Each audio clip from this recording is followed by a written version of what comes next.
नमस्कार दोस्तों, मेरा नाम है प्रदीप चौहान। बात समझनी है तो पूरी सुननी होगी। संडे स्टोरी में आपका स्वागत है। दोस्तों, एक कहावत है ना कि दूध का जला छाछ भी फूक फूक कर पीता है, और कांग्रेस तो फिलहाल कुछ ज़्यादा ही फूक फूक कर पी रही है, और साथ में डंडा अब सख्ती से चलाना शुरू कर दिया है। मुंह जला कांग्रेस का हरियाणा में, जब कांग्रेस की एक बड़ी दलित नेता ठीक चुनाव के बीच में कोप भवन में जाकर बैठ गई, जिनका नाम है शैलजा, और बीजेपी को मिल गया मौका पूरे प्रदेश में ये फैलाने का कि ये जाट वर्सेस अदर्स की लड़ाई है। जाट कांग्रेस के हैं, बाकियों का कोई नहीं है, और बीजेपी को उसका फायदा हुआ। यही चीज़ पंजाब में दोहराने की कोशिश की जा रही थी, जब शैलजा की तरह एक और दलित नेता चरणजीत सिंह चन्नी, पूर्व मुख्यमंत्री ने दलित विक्टिम कार्ड खेलने की कोशिश की। लेकिन इस बार कांग्रेस हाईकमान ने सतर्कता के साथ न सिर्फ चन्नी को उनकी असली जगह बताई, बल्कि चन्नी के बहाने पूरे देश के ऐसे नेताओं को साफ चेतावनी दे दी जो विक्टिम कार्ड के जरिए पार्टी को ब्लैकमेल करने की कोशिश करते हैं। हाईकमान ने साफ संदेश दिया कि अब ब्लैकमेल की राजनीति नहीं चलेगी, क्योंकि तना पेड़ को चैलेंज नहीं कर सकता। यही बात संदेश चन्नी के जरिए पूरे देश में दिया गया। लेकिन क्या यह संदेश सच में कामयाब रहा, या इस संदेश के आगे भी कुछ करने की जरूरत थी, और ये जो चन्नी के जरिए संदेश दिया गया, इसका इम्पैक्ट क्या होगा, ये सब समझना भी ज़रूरी है। इसलिए उन दोनों स्टेट के बारे में बात करना ज़रूरी है जहाँ से कांग्रेस का मुंह जला, और जहाँ अब फूक फूक कर कांग्रेस कदम रख रही है, पंजाब और हरियाणा। इन दोनों राज्यों के दो सीनियर पत्रकार, खांटी पत्रकार, हमें बताएंगे कि दरअसल ये चन्नी वाला जो पूरा एपिसोड हुआ है, इसका असर क्या हुआ है और क्या हो सकता है। इसके लिए हम चलते हैं पंजाब से वरिष्ठ पत्रकार राजू विलियम्स और हरियाणा से वरिष्ठ पत्रकार रविंद्र सिंह श्योरान के पास। हाँ तो दोस्तों, जैसा कि आप देख सकते हैं, राजू भाई और रविंद्र भाई दोनों हमारे साथ जुड़ चुके हैं।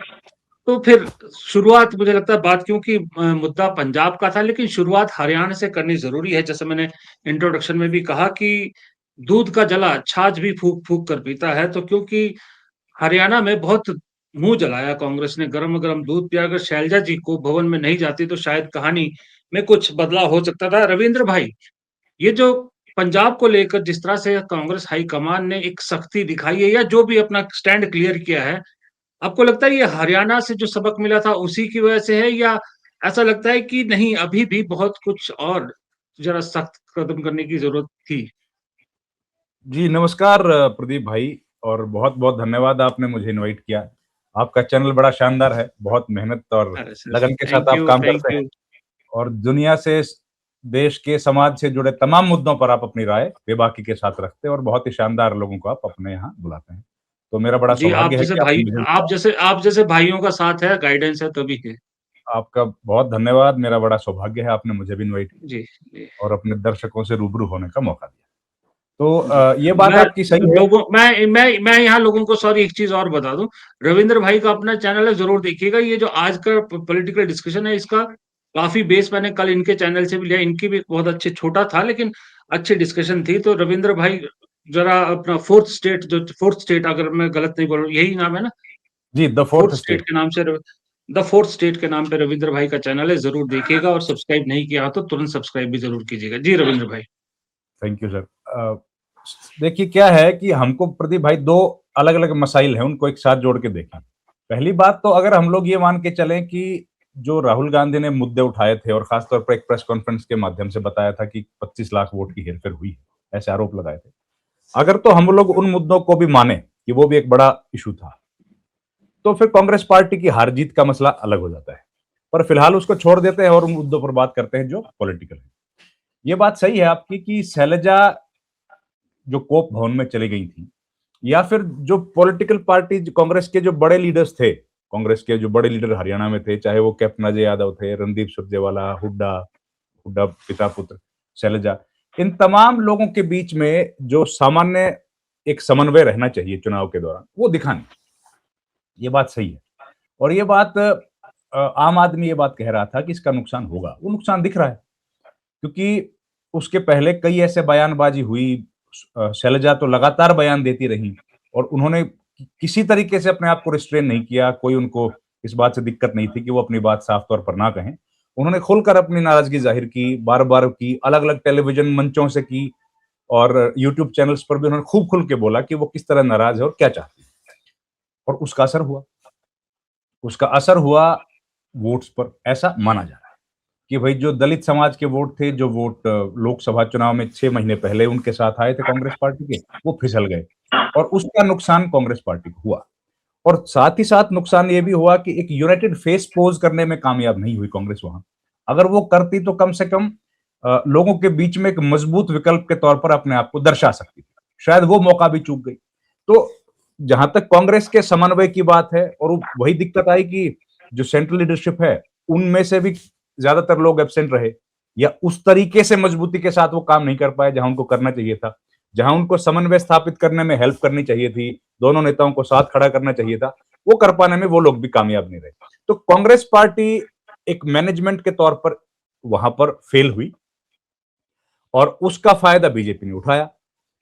राजनीतिक तौर पर तो ये बात है, और वो फायदा बीजेपी दोबारा उठाना चाहती है पंजाब में, जिसको रोकने के लिए शायद अब ये जो पूरी प्रक्रिया की गई है। अगर यही हरियाणा में किया गया होता तो शायद नतीजे दूसरे होते, और इतनी सारी अगर वोट्स की मैनिपुलेशन हुई है, उस मैनिपुलेशन के बावजूद भी वोटों के अंतर में इतना ज्यादा फर्क नहीं पड़ता और कांग्रेस पार्टी आसानी से ये चुनाव जीत जाती। भूपेंद्र हुड्डा बड़े नेता हैं, उनके पास अच्छा खासा वोट बैंक माना जा रहा है, या उस चुनाव में तो माना ही जा रहा था, लेकिन वो अपने आप में भी इतने बड़े नेता नहीं है कि खुद जिता पाए। उनको भी सहयोगियों की जरूरत थी।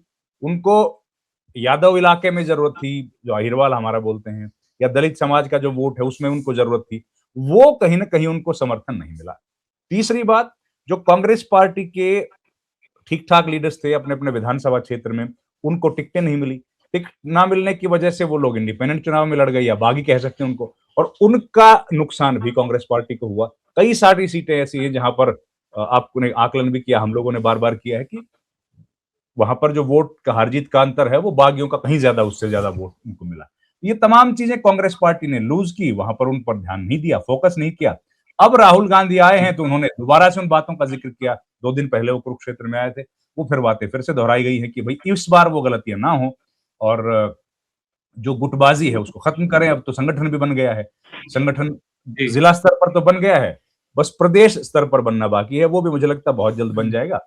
तो अब मुझे लगता है बहुत लंबे समय के बाद संगठन के तौर पर संगठन कांग्रेस दिखेगा, जो कि 12-13 साल से बिल्कुल लंबित अब एब्सेंट था, वो अब दिखेगा। तो जी अब क्या जी कांग्रेस पार्टी करेगी, वो एक महत्वपूर्ण है कि ये लोग ले जी आगे जा पाएंगे कि नहीं। जी प्रदीप भाई। जी जी राजू भाई, हमने जी पिछले हफ्ते जहां बात छोड़ी थी, हमने जहां पिछले हफ्ते बात छोड़ी थी, जी बात वहीं से आगे शुरू करते हैं, क्योंकि उसके बाद ये बैठक हुई है।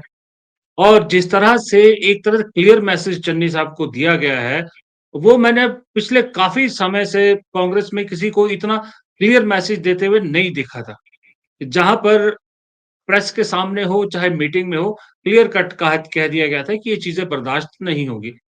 आप इस डिसीजन को या कांग्रेस के इस रुख को किस तरह से देख रहे हैं?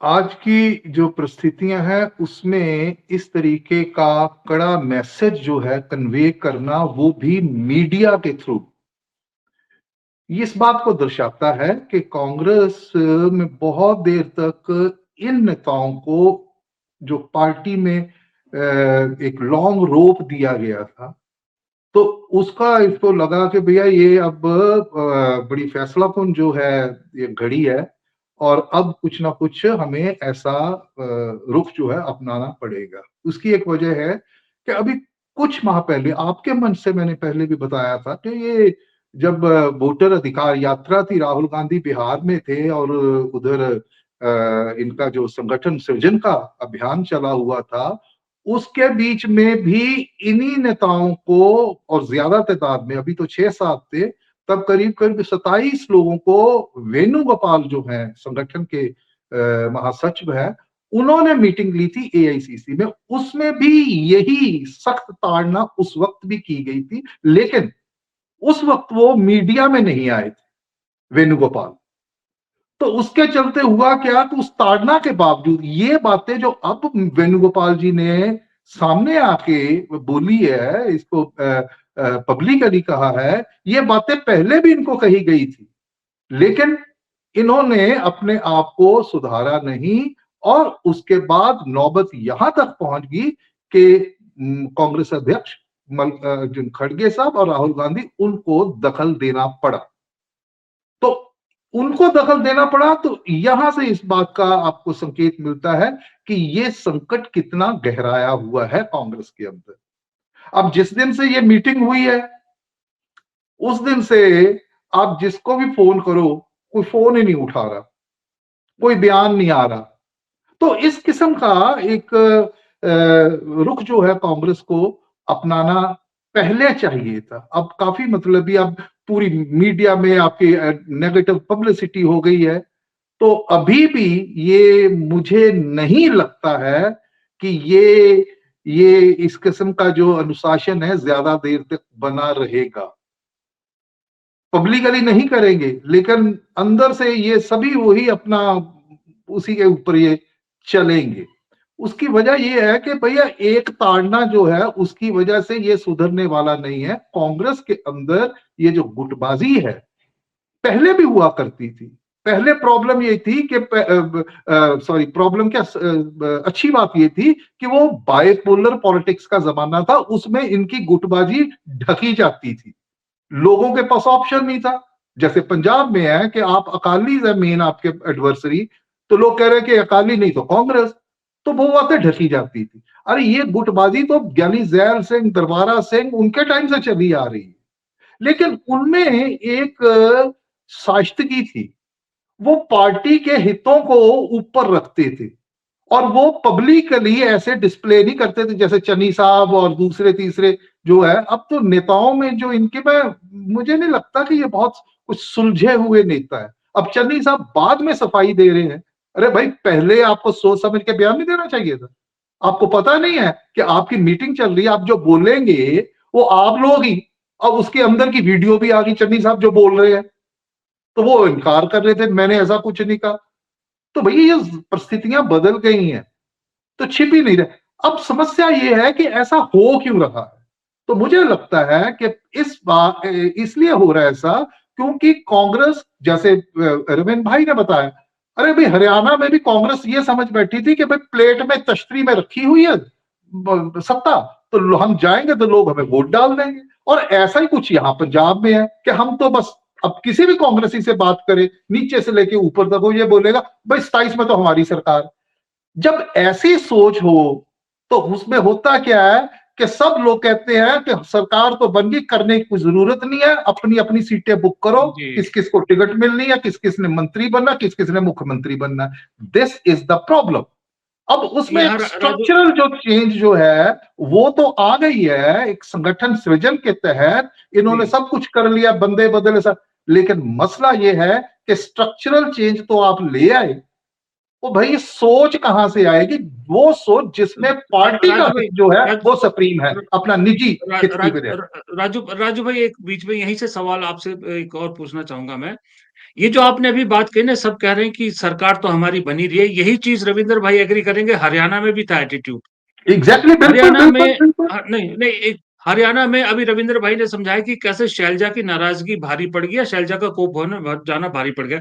तो एक नैरेटिव ये भी बनाया जा रहा है, खासकर कांग्रेस हाईकमान के इस फैसले के बाद, कि कहीं हरियाणा वाली स्थिति पंजाब में रिपीट ना हो जाए। जिस तरह से चन्नी को स्नब किया गया है, कहीं ये मैसेज ना चला जाए कि पंजाब में भी जाट वर्सेस अदर करने में बीजेपी या आम आदमी पार्टी कामयाब हो जाए और कांग्रेस को कॉर्नर कर दे कि भाई ये तो जाटों के लिए, क्योंकि कांग्रेस ने कहा है कि अध्यक्ष तो नहीं बदलेगा और जो दलित लीडर है उसको जो है डांट फटकार मिली है। आपको को भी डाउट है कि कहीं इस तरह का हरियाणा वाली चीज रिपीट तो नहीं हो जाएगी पंजाब में? देखिए पंजाब में बिल्कुल मैं यही बात कह रहा हूं, जब मैं ये बात कहता हूं कि ये लोग ये समझ बैठे हैं कि हमारी जो है वो तो सरकार बनी, ये भूल जाते हैं कि जो मौजूदा परिस्थितियां हैं ये बायपोलर पॉलिटिक्स का जमाना नहीं है। पंजाब में 4 सशक्त जो है वो दावेदार हैं। अगर आम आदमी पार्टी और कांग्रेस को एक तरफ रख दें, अकाली दल और बीजेपी, चाहे उनका वोट शेयर पिछले समय में बहुत नीचे गया है, अकाली दल जो है और अपना बीजेपी जो है, वो उस कम वोट शेयर के बावजूद भी इनकी नलायकी की वजह से इतना वो गेन ना कर जाएं कि वो किंग मेकर वाली भूमिका में आ जाएं। मैं इसीलिए आपके पिछले वाले चर्चा के दौरान मैंने कहा था कि 1 साल अभी जो मैं देख रहा हूं, मुझे लगता है कि अगर यही कंटिन्यू किया तो पंजाब में फ्रैक्चर मैंडेट आ सकता है, क्लियर मेजोरिटी नहीं। उसके बाद क्या करेगी? फ्रैक्चर मैंडेट आता है तो that is as good as loss for the Congress. Congress किसके साथ पोस्टपोन अलायंस करेगी? आम आदमी पार्टी के साथ करेगी, बीजेपी के साथ करेगी, अकाली दल के साथ करेगी। तो उस सूरत में बीजेपी अगर यहां पे लंगड़ी सरकार आती है तो बीजेपी भैया via president via governor rule करेंगे यहां के ऊपर।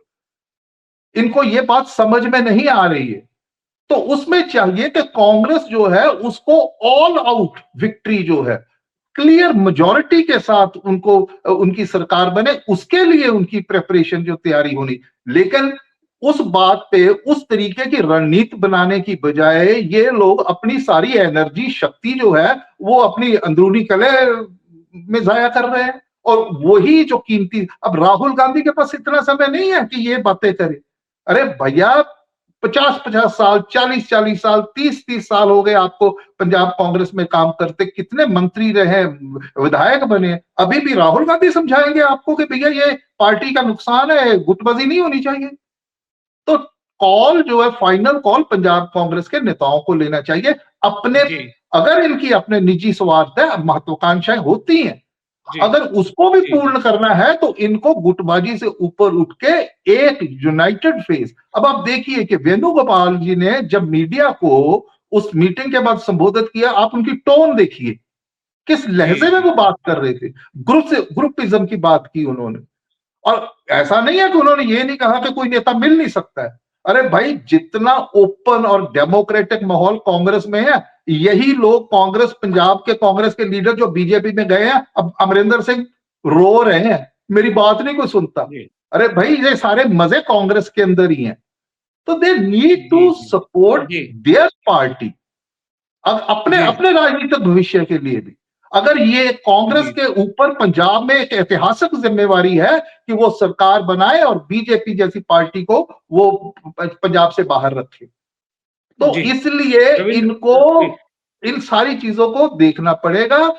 पंजाब देश के 4 स्टेट्स, वेस्ट बंगाल, केरला और तमिलनाडु के बाद पंजाब चौथी स्टेट है जहां पे आज तक बीजेपी सेंध नहीं लगा सकी है। और उसके लिए जमीन तैयार करके खुद ही देंगे कांग्रेस वाले अगर ऐसा रहे, क्योंकि इससे आपकी रणनीति प्रभावित होती है। अगर गुटबाजी चलेगी तो भीतर घात भी होगा, अंडरकटिंग भी होगी, लिख के रख लीजिए। जी। तो रविंद्र भाई, इस स्थिति में जो मैसेज इन्होंने दिया है, मुझे लगता है कि इससे भी सख्त एक तो बात क्लियर कर दी है, सीएम कौन बनेगा ये प्रेरोगेटिव पार्टी की केंद्रीय लीडरशिप को है, इनको बता दिया गया। और मेरी जो जानकारी है, इनकी खिंचाई हुई है, जबरदस्त खिंचाई राहुल गांधी ने वहां पे की है। राहुल गांधी बेहद नाखुश है इनसे, और इनको भी चाहिए कि इनका नेता जनता की लड़ाई लड़ रहा है, लोकतंत्र की लड़ाई लड़ रहा है, संविधान को बचाने की लड़ाई लड़ रहा है, और ये एक दूसरे होने की लड़ाई लड़ रहे हैं। That's the problem. मैं फिर आता हूं। रविंद्र भाई, आपसे ये जानना चाहूंगा, इस वक्त उत्तर भारत की अगर हम बात करें तो कांग्रेस की सरकार हिमाचल में है, लेकिन हिमाचल में सरकार बेशक है, पार्टी गुट में बटी हुई है बड़ी बुरी तरह से। खुद का एक मंत्री विक्रमादित्य सिंह सरकार के अफसरों पर ही सवाल उठा रहा है। हरियाणा का हाल आपने अभी बताया, पंजाब का हाल राजू भाई ने बताया।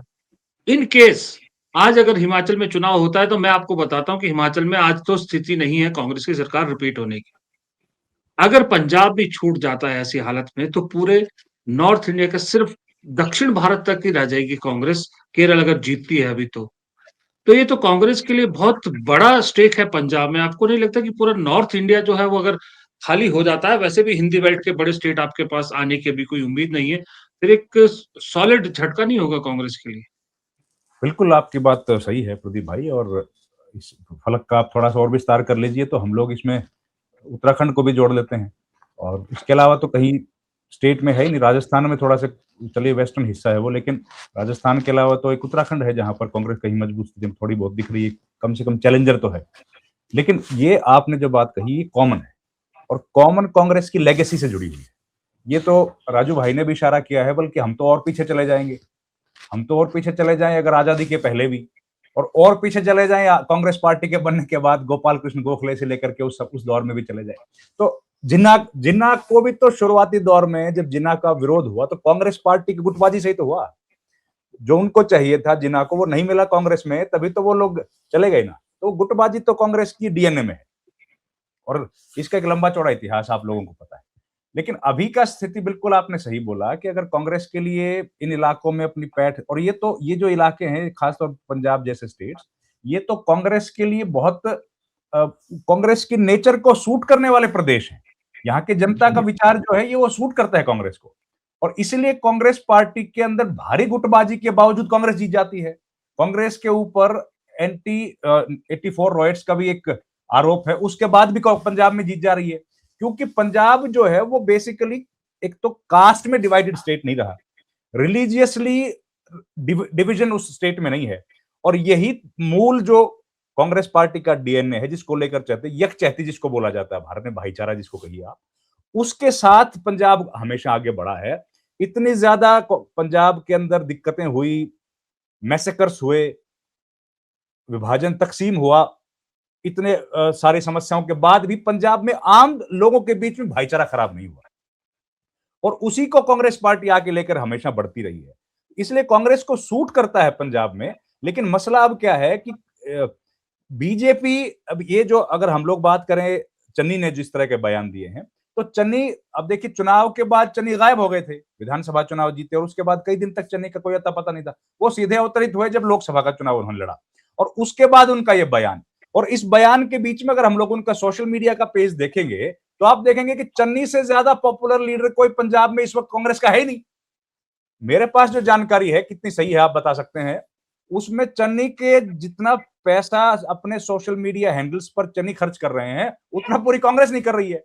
तो ये सब ऑटोमेटिकली थोड़ी हो गया, इसके पीछे कोई ना कोई प्लानिंग है, और ये वही प्लानिंग है जिसकी बात हम लोग कर रहे हैं कि अगर कांग्रेस पार्टी को यहां से खदेड़ना है, और देखिए बीजेपी के लिए महत्वपूर्ण है कि कांग्रेस यहां ना जीते, आम आदमी पार्टी दोबारा जीते कोई फर्क नहीं पड़ने वाला, लेकिन कांग्रेस का बेस कमजोर हो, और वो कैसे होगा कि पंजाब में वो चीजें लेके आए जो इसके पहले नहीं थी। वो क्या थी? कास्ट के लेवल पर इतना भारी डिवीजन। वो डिवीजन कैसे क्रिएट कर सकते हैं? आसान तरीका क्या है कि एक दलित नेता को आप थोड़ा सा मजबूती से इस तरह की बातें कहें जिससे कि पूरे समाज में थोड़ा सा नफरत का जहर फैले। और देखिए पंजाब में सिख कम्युनिटी में भी जट सिख जो है वो तो हमेशा से डोमिनेशन उनका रहा ही है, चाहे प्रताप सिंह कैरो की बात करो या उसके पहले की, वो डोमिनेशन को तो पंजाब ने हमेशा देखा है। तो उसके खिलाफ खड़ा करना बड़ा आसान काम है। अगर कोई पॉलिटिकल पार्टी इस तरह की कोशिशें मजबूती से करेगी तो उसमें कामयाबी मिलने की संभावना है। होगा कि नहीं होगा हमको नहीं पता, लेकिन वो कोशिश कर सकते हैं, और फिर सोशल मीडिया की हेल्प लेके, एजेंडा वाले पत्रकारों की मदद लेके उस काम को और आसानी से किया जा सकता है। तो उस पर चलते हुए कहीं हम लोगों को चन्नी दिखाई दिए, और इसलिए उनको स्नब करना पड़ा। नहीं तो जब हमने जालंधर में देखा था कि भूपेश बघेल ने, बड़ा एक कांग्रेस पार्टी के लिए बहुत अलग चीज थी कि भूपेश बघेल ने जालंधर में आके पंजाब के बीचों बीच बैठ के कह दिया कि हम लोग यूनाइटेड फेस पोज करके चुनाव लड़ेंगे, और हमारा नेता जो है वो चुनाव के बाद तय होगा। हम लोग संयुक्त नेतृत्व में इलेक्शन लड़ने वाले हैं, कोई मुख्यमंत्री का उम्मीदवार नहीं होगा। ये बातें तो हम लोग नहीं सुनते, ये बातें तो हमने बहुत दिनों बाद सुनी पंजाब में या इस इलाके में ही। तो इतनी मजबूती के साथ उन्होंने बोला। उसके बाद मेरे ख्याल से वड़िंग का भी उससे मिलता जुलता स्टेटमेंट आया, वैसा ही स्टेटमेंट रंधावा जी का भी आया, और लेकिन चन्नी का स्टेटमेंट उसके बाद भी नहीं आया। और इस तरह का बयान जब आता है तो वो क्या इशारा करता है? कोई इसमें दो और दो चार करने की जरूरत नहीं, साफ तौर पर हम लोगों को दिख जाता है। दूसरा, बीजेपी का जिस तरीके से वोट बैंक 2024 लोकसभा में बढ़ा, अपने से चुनाव लड़ा और बावजूद उसके उनका लगभग 20% वोट आ गया, तो वो कांग्रेस के लिए बड़ा चैलेंज है कि 20% वोट आ गया, और 20% वोट के बाद भी हम लोग देख रहे हैं कि सीट तो चले नहीं जीते, लेकिन वोट में बड़ा भारी उनका उछाल हुआ है। वो क्यों हो गया? एक तो उन्होंने अच्छे खासे बड़े नेताओं को अपनी तरफ खींच लिया, उन नेताओं ने अपना वोट लिया, और प्लस में जो हिंदू समाज का वोट है, खासतौर पर जो गुरदासपुर पठानकोट इलाके से शुरू होके, उसको कैसे अपनी तरफ एकजुट करें, कांग्रेस बीजेपी उसके लिए लंबे कोशिश कर रही है, कई सालों से कोशिश कर रही है, और 2024 में वो कोशिश कुछ हद तक कामयाब होती हुई हमको दिखी। अब कांग्रेस पार्टी बीजेपी उसी पर पूरा फोकस है कि अगर हम लोग उतना परसेंट वोट भी ले लें और बीजेपी इतना परसेंट वोट ले लें, आम आदमी पार्टी को अगर डेंट पड़ेगा तो भी हम लोग कोशिश करके जो पंथक वोट है, जिसमें खडूर साहब के जो सांसद हैं और इस तरह की कुछ और, मेरी जानकारी तो यह कि कुछ और नई पार्टियां भी लॉन्च होने वाली हैं, वो छोटी छोटी पार्टियां अगर पंथिक वोट को काट दें, जो अकाली दल को आने वाला है या कांग्रेस पार्टी को जाने वाला है, तो भी दोबारा से सत्ता में किस तरीके से आम आदमी पार्टी को रिटेन कर पाएंगे, उसकी प्लानिंग बीजेपी कहीं ना कहीं करने वाली है या बीजेपी करती हुई दिख रही है।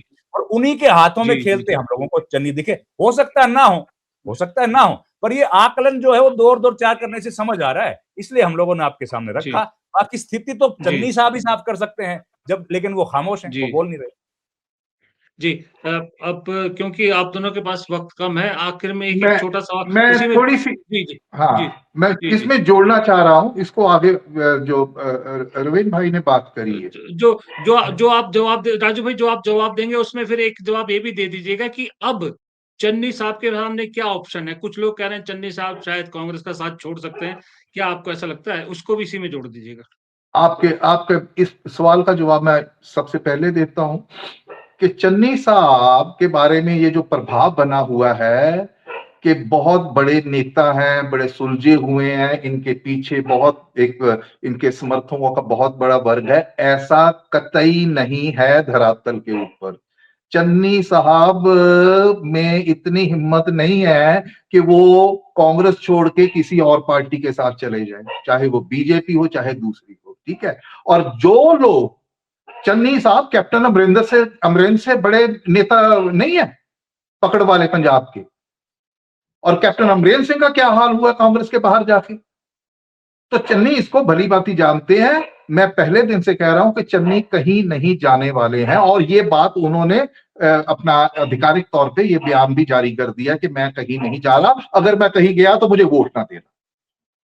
तो इनकी ना सिर्फ चन्नी, अब बात छोड़िए, जितने और नेता हैं भैया, ये सारे अपने अपने क्षेत्र के नेता हैं, पैन पंजाब नेता कोई नहीं है इनमें से। ये तो कांग्रेस पार्टी है जिसकी वजह से इनकी पहचान बनी हुई है, और जिसने छोड़ा है उसका वो सभी के सभी हारे हैं, और उनमें से एक बहुत बड़ा वर्ग छोड़ के बीजेपी में चला गया था, पूरे विधायक थे, पूरे मंत्री थे, वो दोबारा वापस आए। और जिन लोगों ने अब कांग्रेस के अंदर दहाकों से कांग्रेस के साथ जुड़े रहे हैं, विचारधारक तौर पे वो लोग हैं टोटली मिसफिट हैं, बीजेपी में तो चले गए हैं लेकिन वो मिसफिट है, वहां पे बड़ा असहज महसूस करते, जैसे कि कैप्टन अमरेंद्र सिंह करते हैं, और उन्होंने अपना दर्द जो पिछले समय में वो बयान भी कर दिया। अब आता हूं मैं दूसरी बात पे। चन्नी साहब ने ये जो बोला है, इसको बीजेपी जो है इसको मुद्दा बनाएगी, इसलिए मुद्दा बनाएगी कि चन्नी साहब का जो बयान है इसका डायरेक्ट अगर कोई लाभ होता है राजनीतिक चुनावी फायदा, और वो बीजेपी को होता है। वो इसलिए होता है कि बीजेपी 2024 का लोकसभा का चुनाव, उसके बाद जितने इनके ये बाई इलेक्शन आए हैं पंजाब में, 5, 6, 7 आए हैं, बीजेपी की रणनीति पंजाब में क्या है कि दलित और जट सिख जो है, या सिख इन जनरल और जट सिख इन पर्टिकुलर, इन दोनों को ये लुभाने की कोशिश कर रहे हैं। यही वजह है कि अकाली दल से भी उन्होंने सिख नेता, जो शहरी सिख जिन्हें हम बोलते हैं, और जट सिख जो है उनको कांग्रेस पार्टी के अंदर लेके, अभी अभी पुराने कदावर नेता जगमीत सिंह बराड़ जो है उन्होंने भी बीजेपी में शामिल हो गए। और दूसरा है दलित, इन्होंने दलित अमृतपाल सिंह जहां से लड़े थे वहां पे इन्होंने दलित अपना उम्मीदवार खड़ा किया था, और बड़ी अच्छी वोट मिल गई थी उसको ये लोकसभा के चुनाव में। और चन्नी साहब जब ये कहते हैं कि पंजाब कांग्रेस के अंदर जाट सिखों को महत्व दिया जा रहा है, सारे इनके पास है बड़ी पोस्टें और ये दलितों को कुछ नहीं है, तो चन्नी साहब बिल्कुल बीजेपी का खेला खेल रहे हैं, जाने अनजाने में। बीजेपी कांग्रेस के अंदर जाट सिख और दलित के बीच में अगर आप टकराव खड़ा करोगे तो उसका क्या है, वो बीजेपी की जो रणनीति है उसको वो सूट करता है। चन्नी साहब समझ, मुझे लगता है बाद में समझ आई उनको, लेकिन जो डैमेज करना होना था वो हो गया। अब सवाल ये है कि ये उस पर दोहरी मेहनत करें, प्रूव करें कि भाई ऐसा कुछ नहीं है। वो उसी सूरत में हो सकता है जब चन्नी साहब दूसरे कांग्रेस के नेताओं के साथ कंधे से कंधा मिला के अपने मन भेद जो है, मत भेद उसको भुला के साथ पब्लिकली एक मैसेज देते हैं सॉलिडली। वहां पे सिर्फ अपनी बात नहीं करते। और जितने नेता हैं इंक्लूडिंग चन्नी, ये जो अपने सोशल मीडिया पे इन्होंने अपने अपने प्लेटफॉर्म बनाए हुए हैं, इसको मैं कहता हूं कि कांग्रेस हाईकमांड को नोटिस लेना चाहिए, इनको मना करना चाहिए कि भैया अपने पूरी पार्टी मनरेगा की ये रैली है, सभी नेता बैठे हुए हैं, सारी लीडरशिप बैठी है, और चन्नी साहब जो अपनी स्पीच है उसको कटवा के यूट्यूब के ऊपर डलवा रहे हैं। अब सिर्फ अपनी क्यों डलवा रहे हैं भाई? तो कांग्रेस के जो अभी हुआ है दिल्ली में, मुझे लगता है कि इससे भी और ज्यादा सख्ती करने की जरूरत है। और कांग्रेस के अंदर जो है एक बदलाव लीडरशिप का, उसको नए सिरे से सोचना पड़ेगा कि गुटबाजी को कैसे खत्म किया जाए। बाकी इन नेताओं के ऊपर है। अगर ये हारते हैं मुझे कोई नुकसान नहीं है, आपको कोई नुकसान नहीं है। अगर ये जीतते हैं ना हमें फायदा है ना आपको फायदा है। जी जी जी। तो फिर अपने लिए तो सोच ले। जी रविंद्र भाई, जाते जाते एक छोटा सा सवाल आपसे भी, छोटा जवाब, क्योंकि वक्त की कमी आपके पास भी है, राजू भाई के पास भी है।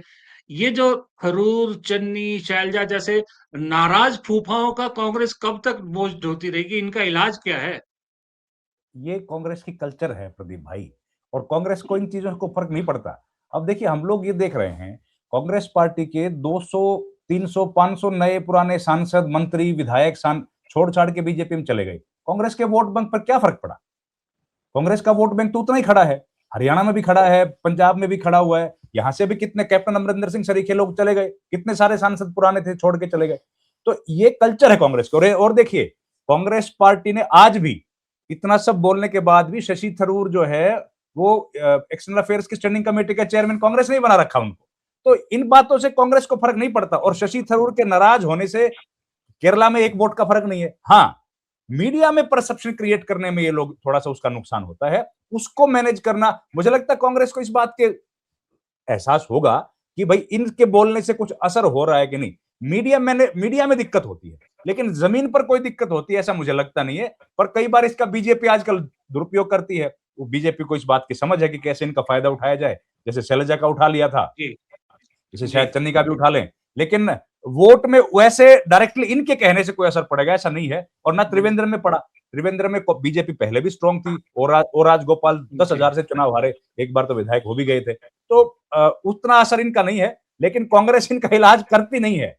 कांग्रेस ने परंपरागत तौर पर ऐसे लोगों को साथ रखा है, इलाज इनका कभी किया नहीं।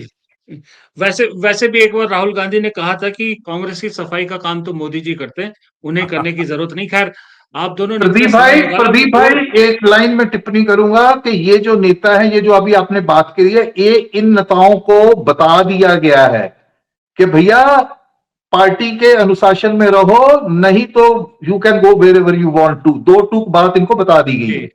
जी जी जी जी। तो वही कह रहा था कि मैं आप दोनों की बातों से 2 चीजें मैं निकाल पा रहा हूं जो बहुत इंपॉर्टेंट है। दूसरी चीज वाला एक है कि राजू भाई ने जो कहा कि अब वो वक्त चला गया कि जब कांग्रेस छोड़ के कोई भी चला जाता था और बीजेपी में लगता था मक्खन मिलेगा। अब सबको मालूम है कि कांग्रेस छोड़ने का नुकसान ज्यादा होता है। और दूसरा, रविंद्र भाई ने एक बात इंपॉर्टेंट कही, वो ध्यान रखने वाली बात है कि पंजाब में खेल सत्ता हासिल करने का नहीं है। बीजेपी का खेल ये है कि बेशक आम आदमी पार्टी सत्ता में रिपीट हो जाए, लेकिन कांग्रेस रिपीट नहीं होनी चाहिए। ये 2 चीजें बड़ी इंपॉर्टेंट है। आप दोनों ने समय निकाला, आप दोनों ने अपने विचार रखे और स्थिति साफ करी, इसके लिए आप दोनों का बहुत बहुत शुक्रिया। और जल्द आप लोगों से फिर मुलाकात होगी। नमस्कार। धन्यवाद। नमस्कार।